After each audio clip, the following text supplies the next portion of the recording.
Dorothy had lived in Oz much longer than the other girls, and had been made a princess of the realm.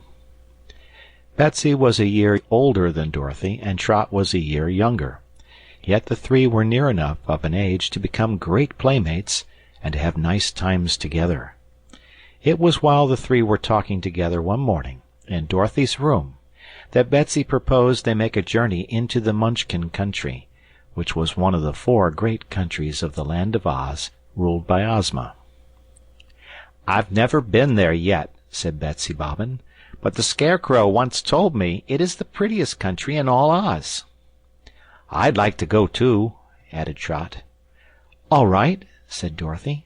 "I'll go and ask Ozma. Perhaps she will let us take the Sawhorse and the Red Wagon, which would be much nicer for us than having to walk all the way.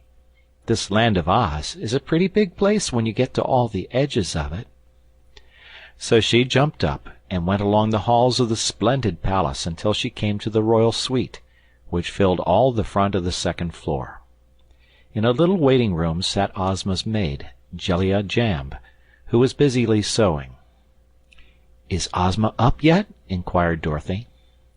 "I don't know, my dear," replied Jellia. "I haven't heard a word from her this morning. She hasn't even called for her bath or her breakfast, and it is far past her usual time for them." "That's strange!" exclaimed the little girl. "Yes," agreed the maid, "but of course no harm could have happened to her. No one can die or be killed in the land of Oz, and Ozma is herself a powerful fairy, and she has no enemies so far as we know. Therefore, I am not at all worried about her, though I must admit her silence is unusual." "Perhaps," said Dorothy thoughtfully, "she has overslept. Or she may be reading or working out some new sort of magic to do good to her people." "Any of these things may be true," replied Jellia Jamb, "so I haven't dared disturb our royal mistress. You, however, are a privileged character, Princess, and I am sure that Ozma wouldn't mind at all if you went in to see her."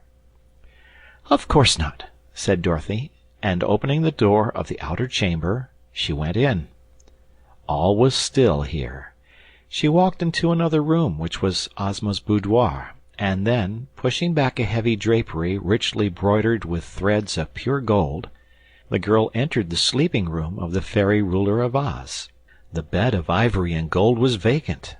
The room was vacant. Not a trace of Ozma was to be found. Very much surprised, yet still with no fear that anything had happened to her friend, Dorothy returned through the boudoir to the other rooms of the suite. She went into the music room, the library, the laboratory, the bath, the wardrobe, and even into the great throne room, which adjoined the royal suite, but in none of these places could she find Ozma. So she returned to the anteroom where she had left the maid, Jellia Jamb, and said, "She isn't in her rooms now, so she must have gone out." "I don't understand how she could do that without my seeing her," replied Jellia, "unless she made herself invisible." "She isn't there, anyhow," declared Dorothy.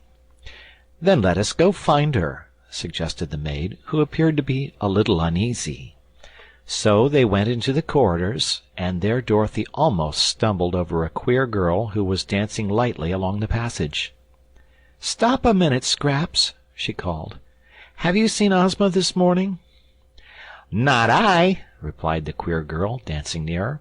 "I lost both my eyes in a tussle with a woozy last night, for the creature scraped 'em both off my face with his square paws. So I put the eyes in my pocket, and this morning Button-Bright led me to Aunt Em, who sewed 'em on again. So I've seen nothing at all today, except during the last 5 minutes, so of course I haven't seen Ozma." "Very well, Scraps," said Dorothy, looking curiously at the eyes, which were merely 2 round black buttons sewed upon the girl's face. There were other things about Scraps that would have seemed curious to one seeing her for the first time. She was commonly called the Patchwork Girl, because her body and limbs were made from a gay-colored patchwork quilt which had been cut into shape and stuffed with cotton.